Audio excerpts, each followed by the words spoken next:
Bonjour à tous, bien-aimés frères et sœurs dans le Seigneur Jésus-Christ. Que la paix, la grâce, la miséricorde de notre Dieu et Seigneur Jésus-Christ vous soient multipliées. Je salue aussi tous ceux qui prendront part à cette vidéo de près comme de loin. Que notre Dieu et notre Seigneur de gloire vous soient favorables. C'est encore une grande joie, frères et sœurs, de pouvoir me tenir encore au devant de vous, afin de partager encore un bout d'écriture, d'accord? Parce que nous croyons que dans l'écriture, rien n'est petit, tout est grand, parce que Dieu est grand. Et nous croyons que le thème que nous allons vous apporter aujourd'hui va encore être une bénédiction pour chacun d'entre nous. Et ça va contribuer aussi à votre foi, d'accord? Ça va ajouter une édification dans votre manière de voir la parole. Et c'est l'objectif. L'objectif est réellement de pouvoir toujours apporter afin qu'un maximum d'âmes soient édifiées et éclairées et que chacun d'entre nous puissions comprendre comment servir Dieu, d'accord, avec excellence. Parce que le but, nous visons toujours l'excellence. Nous voulons servir Dieu d'une manière excellente. Donc ici, je viens pour partager autour d'un thème que nous allons intituler « Qu'est-ce qu'un chrétien ?» Ouais, qu'est-ce qu'un chrétien?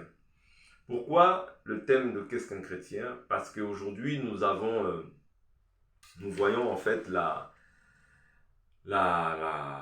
propagation de plusieurs dénominations religieuses et nous voulons voir en fait simplement à la lumière des Écritures, est-ce que cela fait partie des commandements que Jésus nous a laissés pour pouvoir être appelés enfants de Dieu ou bien chrétiens ou bien disciples de Christ?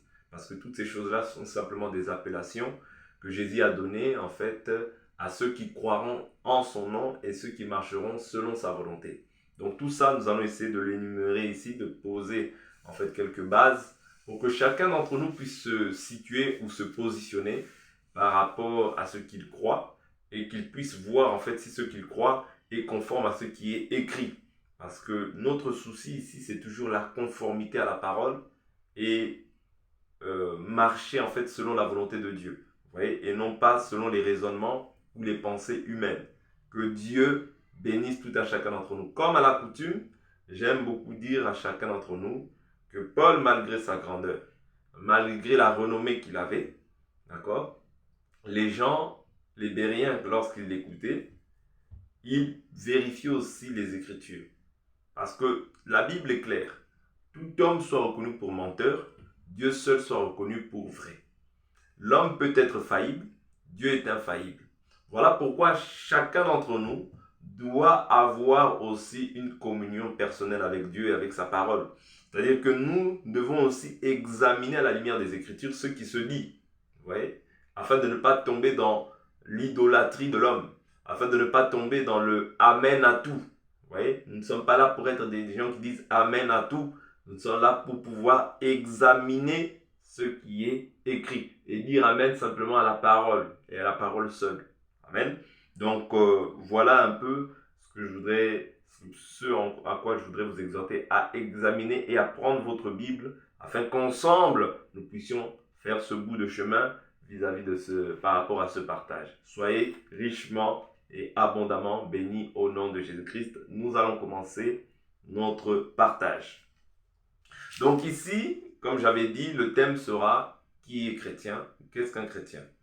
J'avais dit que nous voyons en fait la diversité des religions et nous voulons savoir en fait quelle religion Dieu agrée. Quelle religion Dieu agrée? Ou bien Dieu est-il dans une religion? Ou bien est-ce que pour être chrétien, il faut forcément appartenir à une religion quelconque pour pouvoir prétendre que je suis chrétien? Toutes ces choses-là, nous voulons les voir à la lumière des Écritures, c'est très important. Jean chapitre 1, verset 12.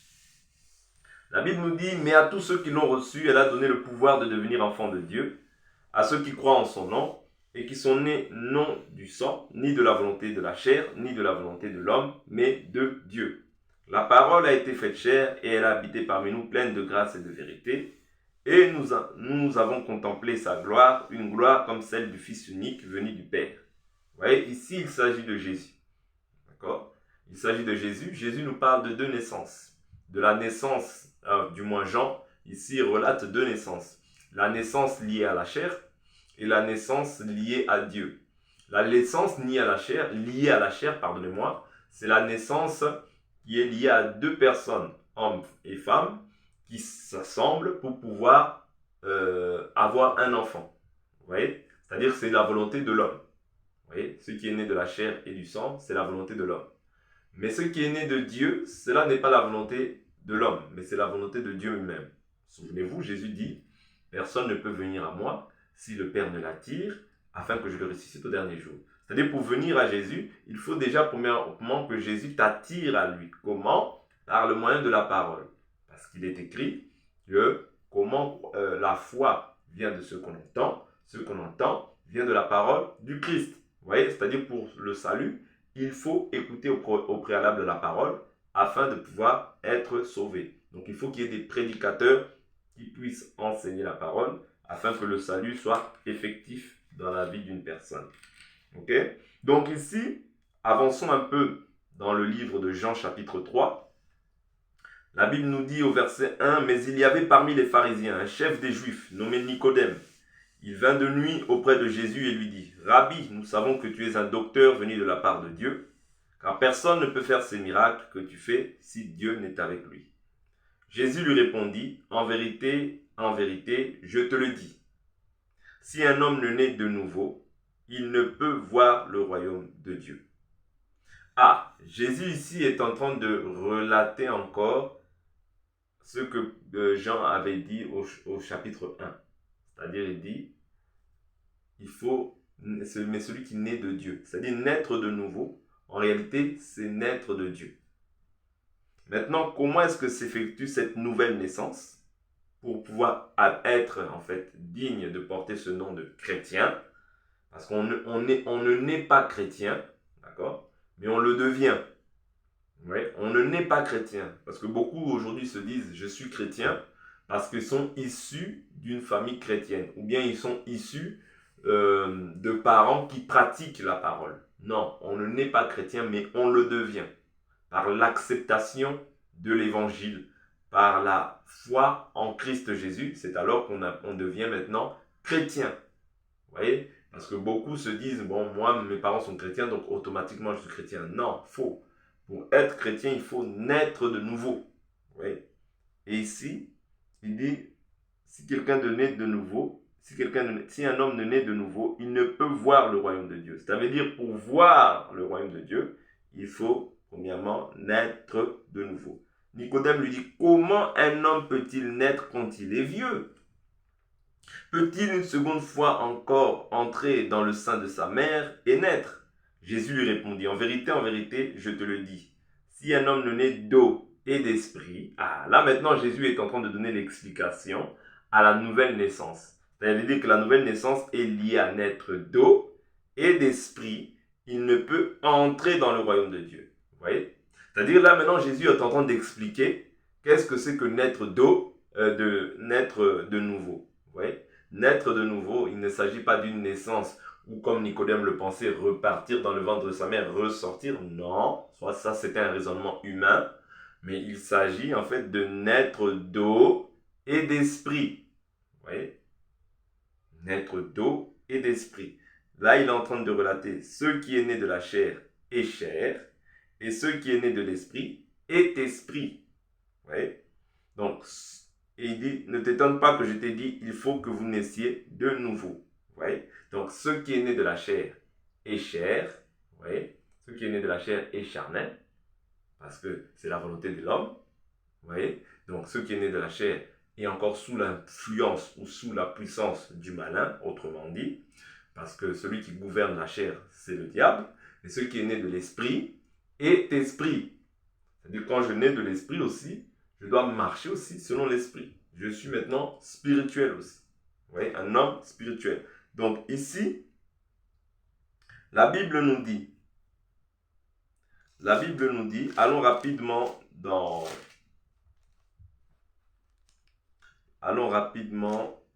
le livre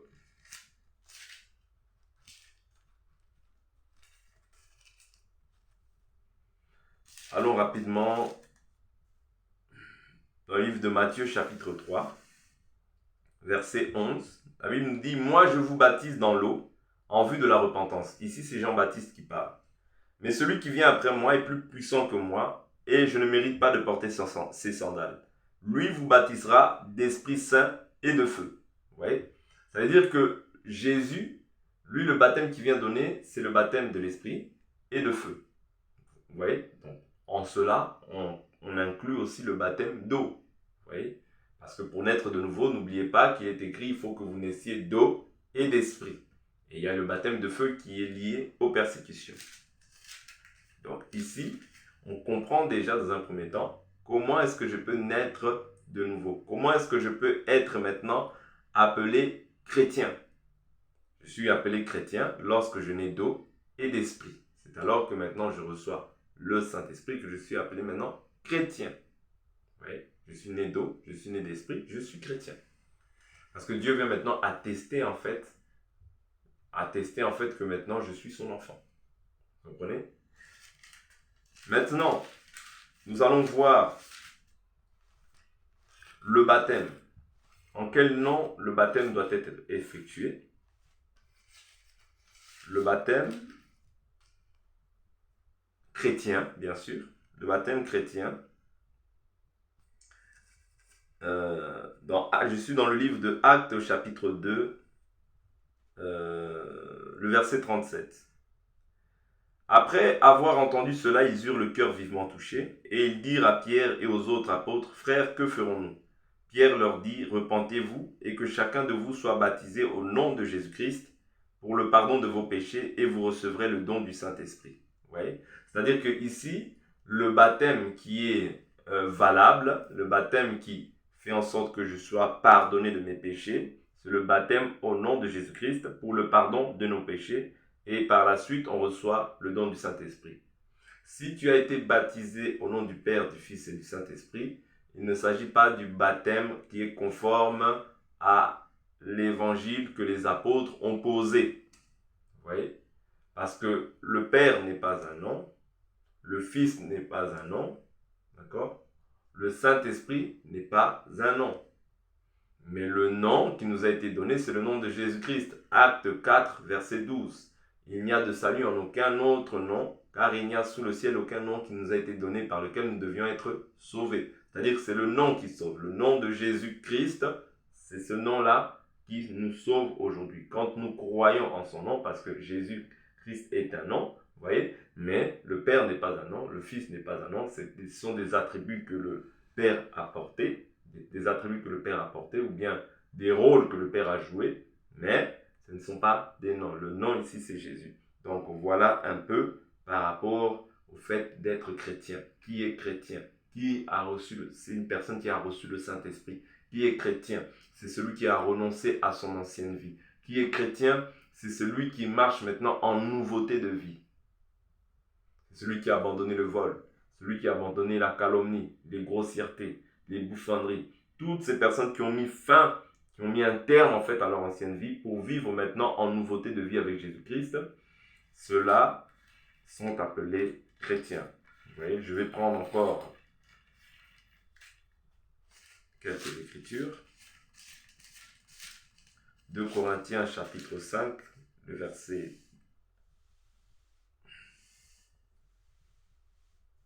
verset 14. La Bible nous dit, « Car l'amour du Christ nous étreint, nous qui avons discerné ceci.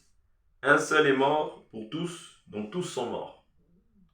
Il est mort pour tous afin que les vivants ne vivent plus pour eux-mêmes, mais pour celui qui est mort et ressuscité pour eux. » Vous voyez? C'est-à-dire qu'ici, on voit encore une caractéristique d'une personne qui peut, ou bien qui doit être appelé chrétien, c'est celui qui est mort aussi. À quoi? Mort au péché. Vous voyez? Et ressuscité. Vous voyez? Donc, Jésus est mort et ressuscité pour nous. Il est mort pourquoi? Il est mort pour tous, afin que les vivants ne vivent plus pour eux-mêmes, mais pour celui qui est mort et ressuscité, pour eux. Vous voyez? C'est-à-dire que si je vis maintenant, ce n'est plus moi qui vis, mais c'est Christ qui vit en moi. Et si Christ vit en moi, le corps, c'est-à-dire les désirs du corps, sont morts. C'est-à-dire que je ne peux plus vivre selon mes volontés, mais selon la volonté de Dieu. Je ne peux plus vivre selon moi, mais je vis selon la parole. Vous voyez? C'est ça, marcher par l'esprit. Vous voyez? Afin de ne pas accomplir les désirs de la chair. C'est très important. Et l'esprit, c'est aussi la parole. C'est-à-dire que quand je marche par l'esprit, je dois marcher selon la parole, selon la volonté de Dieu. Il est écrit, « Ainsi dès maintenant, nous connaissons personne selon la chair. Même si nous avons connu Christ selon la chair, maintenant nous ne le connaissons plus de cette manière. Si quelqu'un est en Christ, il est une nouvelle créature. Les choses anciennes sont passées, toutes choses sont devenues nouvelles. Vous voyez, c'est-à-dire que nous avons été recréés. D'accord? Nous avons été recréés en Christ. Nous sommes des nouvelles créatures. Vous voyez? C'est-à-dire l'esprit que nous avons reçu fait de nous des nouvelles créatures. Donc je ne peux plus marcher en ancienneté de vie, parce que si je marche en ancienneté de vie, c'est ranimer en fait c'est ranimer l'homme ancien qui est censé être mort et enterré dans les eaux du baptême. Parce que le baptême, c'est le symbole de la mort au péché et de la résurrection en Christ. Ça veut dire que un enfant de Dieu, un chrétien véritable, sa vie, il vit physiquement comme ça, il est dans le monde physiquement, mais sa vie spirituelle est cachée dans les lieux célestes avec Dieu en Christ. Vous voyez? C'est-à-dire que celui qui est chrétien, je dois constater en fait dans sa vie la mort au péché. La mort au péché, c'est-à-dire la mort au péché, quand je vois la mort au péché, c'est-à-dire la haine du mal, vous voyez? La haine de faire le mal, la haine de se méconduire, la haine de pouvoir calomnier, la haine de pouvoir critiquer, la haine de toutes ces choses-là en fait que je vivais dans le passé, la haine de voler, toutes ces choses-là qui sont en fait inconformes à la volonté de Dieu. Vous voyez? Toutes ces choses-là étant des œuvres de la chair, je ne peux pas, en fait, quand je marche dans cette manière,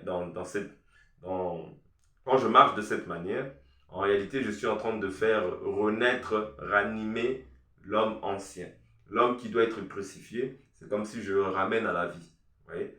Or, c'est en cela que nous étions ennemis de Dieu. Quand nous vivions dans ces choses-là, nous étions ennemis de Dieu.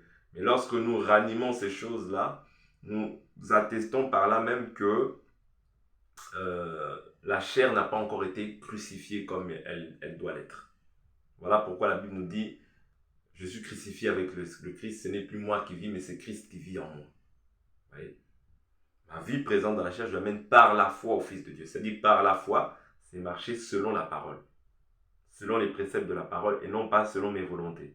Vous voyez? Donc c'est très important de comprendre que si je vis, ce n'est plus moi qui vis, mais c'est Christ qui vit en moi. Christ en moi doit détruire en fait les désirs de la chair. Souvenez-vous, lorsque l'arche de l'Alliance, les Philistins avaient pris l'arche, ils l'ont ramenée dans le temple de Dagon. Je suis dans le livre de Samuel. L'arche de Dagon est tombée. Dagon a fléchi.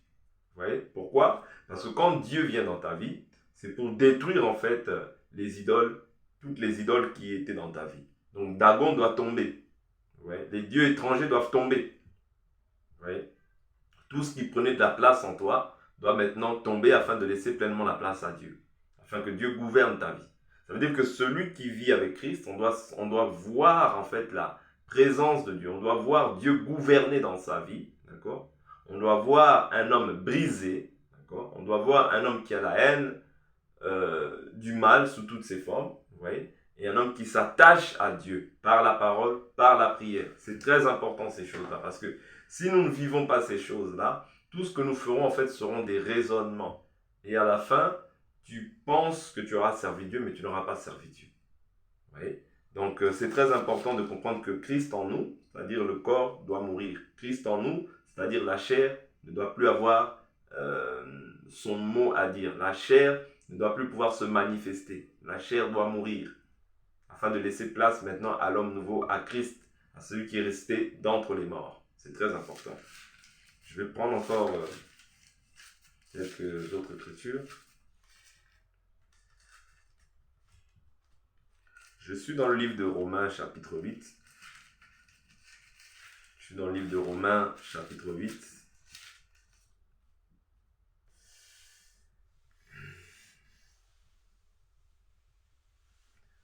Romains, chapitre 8, verset 1. Il n'y a donc maintenant aucune condamnation pour ceux qui sont en Christ Jésus, qui marchent non selon la chair, mais selon l'esprit. Ça veut dire que ici il dit qu'il marche non selon la chair, mais selon l'esprit. Quand quelqu'un prétend être chrétien et qu'il marche selon la chair, en réalité la condamnation peut être son partage.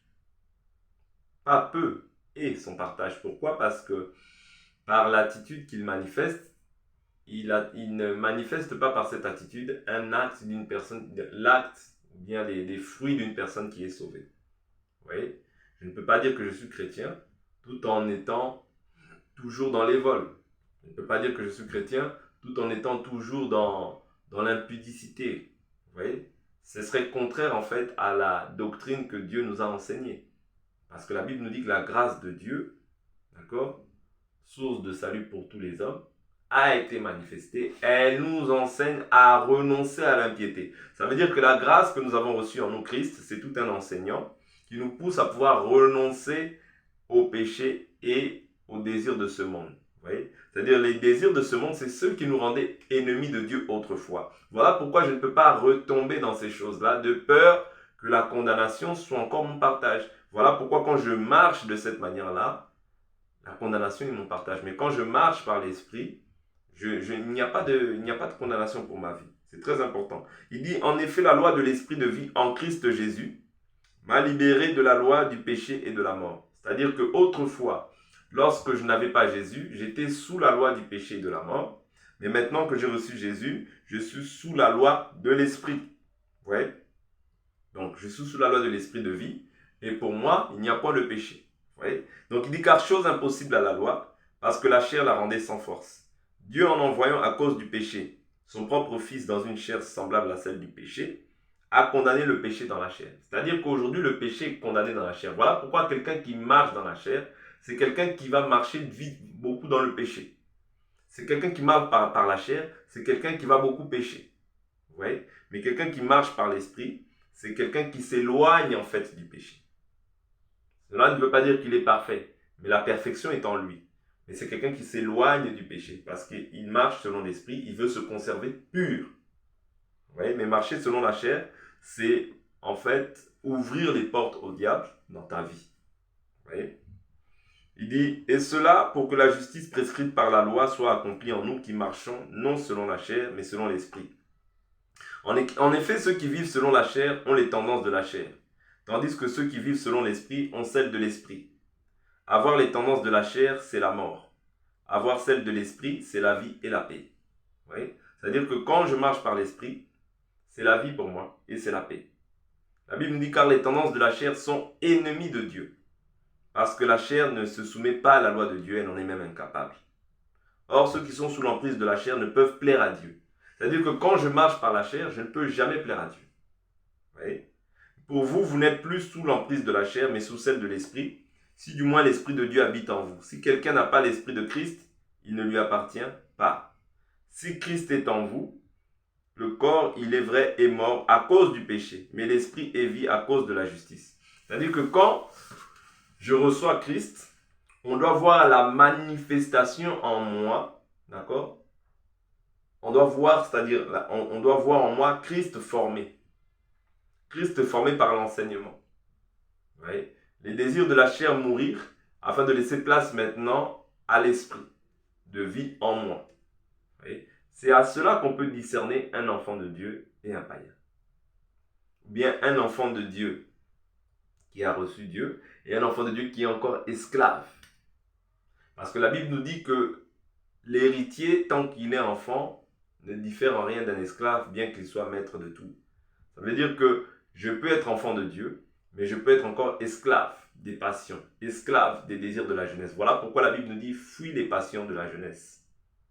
Vous voyez? Donc un enfant de Dieu, c'est celui qui s'attelle, celui qui s'affectionne aux choses d'en haut, celui qui s'éloigne davantage du mal, celui qui vit vraiment la parole comme il se doit. Maintenant, passons, je pense que j'ai essayé de résumer en quelques lignes par rapport à qu'est-ce que c'est qu'un enfant de Dieu. Vous voyez? C'est celui qui marche selon l'esprit, donc selon la parole. Celui qui garde les commandements du Seigneur, parce que le Seigneur a dit, celui qui garde mes commandements, c'est celui-là qui m'aime. Est-ce que la volonté de Dieu maintenant est d'adhérer ou bien d'appartenir à une religion à proprement dite? Dieu n'est pas venu établir une religion, mais Dieu est venu établir une communion entre nous et lui-même. Vous voyez? Parce que la Bible nous dit Dieu était en Christ, réconciliant le monde avec lui-même, sans pour autant imputer aux hommes leurs péchés. C'est-à-dire Dieu est venu établir une communion maintenant avec l'homme. C'est-à-dire la communion, la relation qui était perdue avec Adam. Dieu vient la rétablir avec Christ. Vous voyez? C'est-à-dire que nous sommes dans une relation avec Dieu. Vous voyez? Dans une relation avec Dieu, Dieu vient habiter en nous pour conduire l'homme. Afin que l'homme puisse maintenant lui ressembler. Vous voyez? L'homme puisse lui ressembler. Et que nous puissions atteindre maintenant la perfection par l'enseignement. C'est très important. Donc, ici, nous devons comprendre que les religions, les diverses religions aujourd'hui qui existent dans le monde, dites chrétiennes, ne sont pas forcément chrétiennes. Pourquoi? Parce qu'elles ne respectent pas, pour la plupart du moins, ne respectent pas l'enseignement que le Seigneur nous a donné. Je prends un exemple. Pas une écriture du moins. Pas un exemple, mais une écriture. 1 Corinthiens.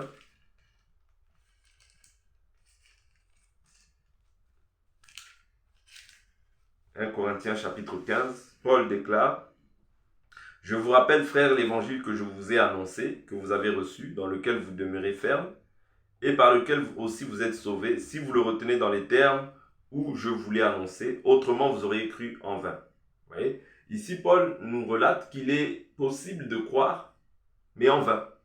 Vous voyez? C'est-à-dire que j'aurais servi Dieu, toutes ces années, j'aurais servi Dieu avec zèle, avec vigueur, mais si je ne l'ai pas servi dans la conformité à sa parole, je crois, mais je crois en vain. Voilà pourquoi il est possible de croire en vain. Et pour ne pas croire en vain, il faut examiner les Écritures pour voir si ce que l'on me dit est exact, afin de ne pas courir ni peiner en vain. Parce que tu peux avoir beaucoup de zèle, mais si le zèle que tu as est un zèle en vain, tu perds ton temps. Mon frère, ma soeur, tu perds ton temps. Voilà pourquoi nous devons racheter le temps, parce que les jours sont mauvais. Est-ce que servir Dieu dans une religion à proprement dite mormon, évangélique, je ne sais pas, catholique, qu'est-ce qu'il y a encore, les saints des derniers jours, qu'est-ce qu'il y a d'autre, voilà, il y a tellement de religions chrétiennes, ouais, tellement de religions dites chrétiennes qui partagent aussi la même parole, ouais, mais qui sont dans des dénominations à proprement dites. Est-ce que ces gens-là hériteront en fait du royaume? Laissez-moi vous dire que Dieu seul est souverain, d'accord? Mais selon la doctrine, dans la souveraineté de Dieu, Dieu peut tout. Okay? Dans la souveraineté de Dieu peut tout, mais selon la doctrine qui nous a été enseignée par Paul, il dit, d'accord? Il dit bien que je vous rappelle, frère, l'évangile que je vous ai annoncé, que vous avez reçu, dans lequel vous demeurez ferme, et par lequel aussi vous êtes sauvés, si. Vous voyez là, ici, il émet une condition. Donc le si, quand il y a un si, ça émet une condition. Donc si on ne persévère pas dans cet évangile, d'accord, il dit, autrement vous auriez cru en vain. C'est-à-dire qu'il est possible de croire, mais de croire en vain. Vous voyez, tu crois, tu es zélé. Vous voyez, pour ta religion, tu es zélé. Pour ton pasteur, pour tes frères, tu es zélé. Vous voyez, mais tu crois en vain. Selon la doctrine qui est conforme à l'évangile, tu ne seras pas sauvé. Tu ne seras pas sauvé parce que il y a un seul évangile, une seule foi, un seul baptême. Si tu as été baptisé au nom du Père, du Fils et du Saint-Esprit, tu ne seras pas sauvé, frère. Parce que le véritable baptême, les apôtres ont déjà posé le fondement en nous disant que le véritable baptême, c'est le baptême au nom de Jésus-Christ. Voilà pourquoi si tu demeures dans le baptême au nom du Père, du Fils et du Saint-Esprit, que tu ne veux pas te repentir jusqu'à la fin de tes jours, tu ne seras pas sauvé. Voilà pourquoi par cette vidéo, si tu entends ma voix, n'endurcis pas ton cœur, mais repens-toi et viens. Les gens prendront la peine de te baptiser en conformité à ce qui est écrit. Est-ce que être dans une dénomination quelconque, d'accord, où c'est-à-dire ces choses-là ne figurent pas dans l'écriture, ça devient des raisonnements d'hommes. C'est-à-dire on ajoute quelque chose à la parole. Et la Bible nous dit celui qui ajoute, on va voir le sort de ceux qui ajoutent.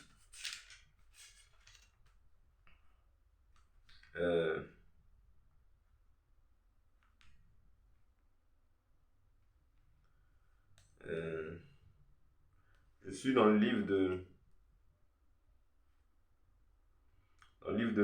Apocalypse chapitre 22.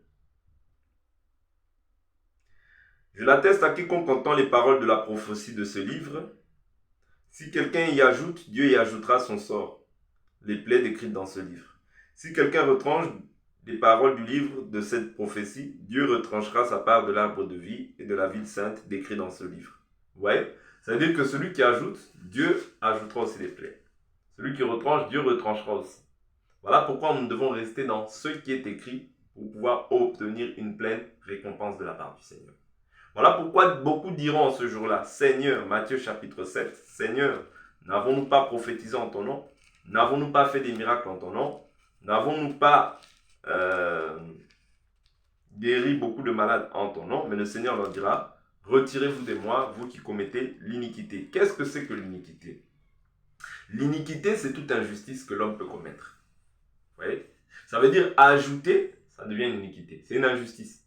Quelqu'un qui ajoute quelque chose à cette parole, quelqu'un qui se dit, non, bon, moi, je vais donner un nom à cette église, mais ce nom-là ne figure pas dans ce qui est écrit. C'est une injustice.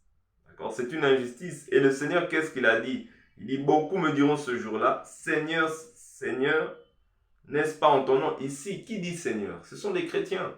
Vous voyez? Les chrétiens de tous bords disent Seigneur. Vous voyez? N'est-ce pas en ton nom que nous avons prophétisé? En ton nom que nous avons chassé des démons? En ton nom que nous avons fait beaucoup de miracles? Alors je leur déclarais, je ne vous ai jamais connus. Retirez-vous de moi, vous qui commettez l'iniquité. Ça veut dire que ces gens-là, d'accord? Ces gens-là, le Seigneur ne les a jamais connus.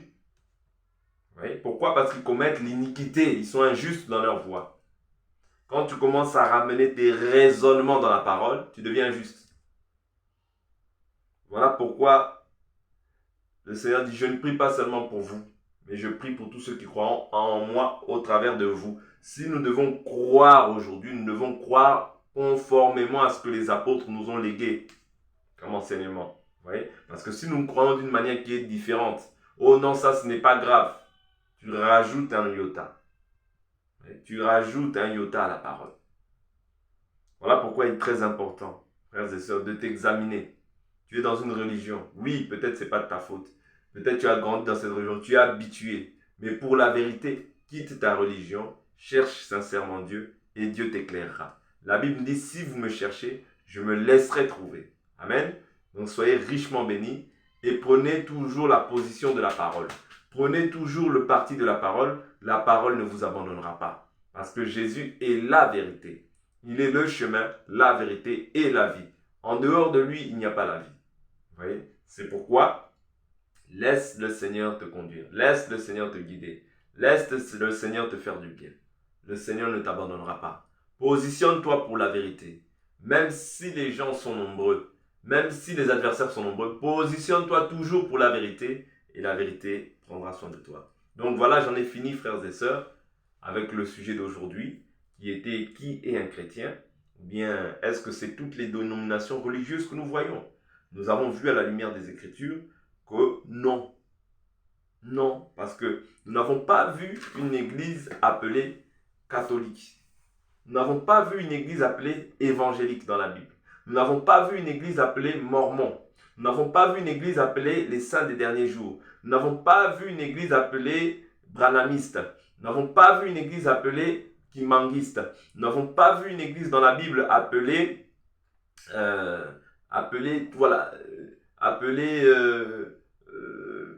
les saints des derniers jours, voilà, toutes ces choses, toutes ces dénominations que nous pouvons voir, les témoins de Jéhovah. Nous n'avons pas vu toutes ces choses-là. Voilà pourquoi, frères et sœurs, revenons à l'évangile vrai, à l'évangile pur. Sors de ta dénomination, sors des raisonnements qui peuvent encore agir dans ta vie et sers Jésus-Christ, le véritable, en esprit, en vérité. Tu recevras une pleine bénédiction de la part du Seigneur.